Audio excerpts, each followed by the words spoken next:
بيقلد اي اصوات موجوده حواليه. في ليله من الليالي وانا قاعد على السرير مش عارف انام، حاولت انام بكل الطرق الممكنه بس مفيش فايده، عمال اغمض عيني، امسك الموبايل شويه والوقت عمال يعدي ساعه ورا ساعه وانا مش جاي لي نوم نهائي. شويه ولقيت الفجر بدا يشقشق والشمس بدات تطلع والطيور اللي حواليا بدات تصوصو، كل العصافير اللي ربنا خلقها وبمنتهى الجمال جايه جنب الشباك بعد ما صحيت من نومها، بعد ما نامت بمنتهى الهدوء من غير اوفر ثينكينج ولا اي تفكير في اي حاجه. نامت بالليل وهي مرتاحه ودماغها فاضيه وصحيت من الفجر علشان تدور على رزقها. كل العصافير دي بدات تتجمع حوالين الشباك وتبدا تصوصو وتعمل اصوات الزقزقه بتاعت العصافير، بس كلهم كانوا بيزقزقوا ويصوصوا في وقت واحد. كله عمال يتكلم في نفس الوقت ومحدش عامل حساب لكلام التاني، كله بيتكلم بسرعه جدا وفي نفس الوقت. فانا من كتر ما انا كنت سهران طول الليل وعايز انام بقى خلاص ما عرفتش انام من صوتهم، والاصوات كل شويه بتعلى وتعلى وانا صاحي ومش عارف انام. ده بالظبط اللي بيشتكي منه بعض سكان سنغافوره، لما بيصحوا الصبح ممكن يصحوا بدري جدا عن شغلهم بيلاقوا نفسهم مش عارفين يناموا بسبب اصوات العصافير اللي حواليهم، لان كله بيتكلم في وقت واحد وكل العصافير عماله تزقزق وتعمل اصوات غريبه جدا. بس ساعتها دي ما بتبقاش عصافير وما بتبقاش بتصوصو، لان ده طائر غريب اسمه المينا بيرد. الطائر ده منتشر هناك في سنغافوره واصلا موطنه من جنوب اسيا. بس المميز عند الطائر ده يا صديقي ان الطائر ده مش مجرد بيصوصو عادي، لا ده بيقلد الاصوات، بيقلد اي اصوات موجوده حواليه، اصوات عربيات، اصوات بني ادمين،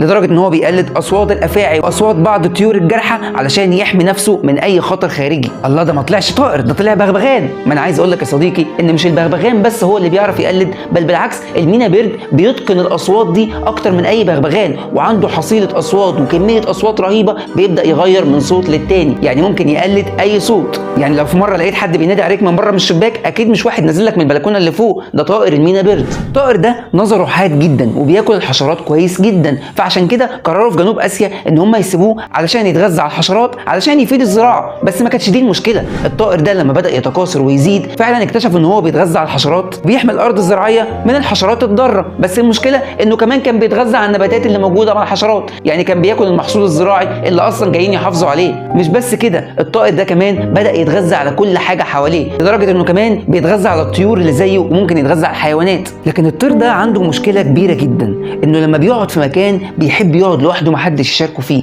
يعني ممكن يطلع على شجره يلاقي عصفوره او اي طائر هو والبيض بتاعه، بيبدا يطرد البيض ده والعصفوره او الطير ده من مكانه وبياخد هو المكان وبيحتله وبيبقى عايز يقعد فيه لوحده محدش يشاركه فيه. وفعلا الطائر ده بدا يتكاثر بسرعه جدا وبدا ينتشر لدرجه انه بدا ياخد اماكن طيور كتيره تانية. ده مش طير بقى، ده راجل مفتري جاي يمشي كل الناس من اماكنها وياخد مكانها ويقعد. بل بالعكس، ده لما بيقعد في المكان ده لو اي طير حاول يخش المكان ده علشان ياخده منه بيدافع عنه وما بيرضاش يخلي اي طير يهوب ناحيه مكانه.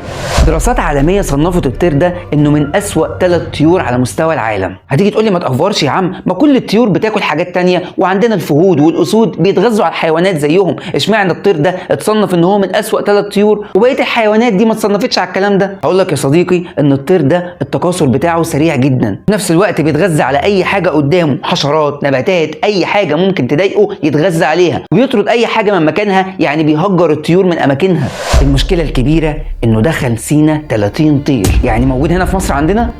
للاسف موجود في مصر عندنا. هو دخل سينا عن طريق الحدود الشرقيه وبدا يتكاثر جوه مصر، والمشكله الاكبر من كده انه في 2015 وصل عدده ل 500 طائر. طائر المينا بيرد المحتل اللي بدا يخش في كل حته ويطرد كل الطيور جه عندنا وبدا يتكاثر بشكل كبير جدا، وبدا ينتشر جدا في محافظه السويس، ومن المحافظه دي للبحر الاحمر والصعيد، وبعد كده بدا ينتشر في القاهره واسكندريه والفيوم والدلتا.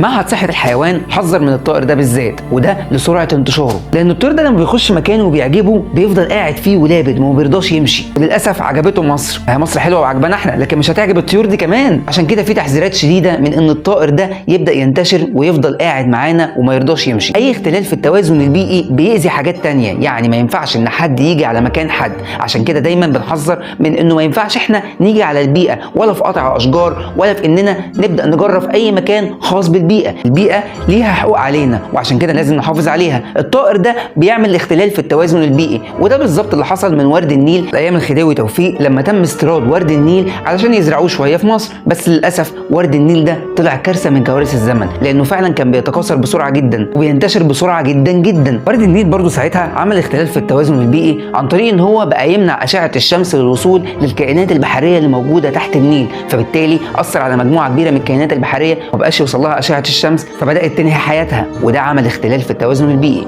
اي حاجه بتعمل اختلال في التوازن البيئي لازم فورا نتدخل علشان نحافظ على البيئه بتاعتنا. انا عادل مجدي، يا ريت تشير كتير للموضوع ده عشان نعرف اهميه التوازن البيئي.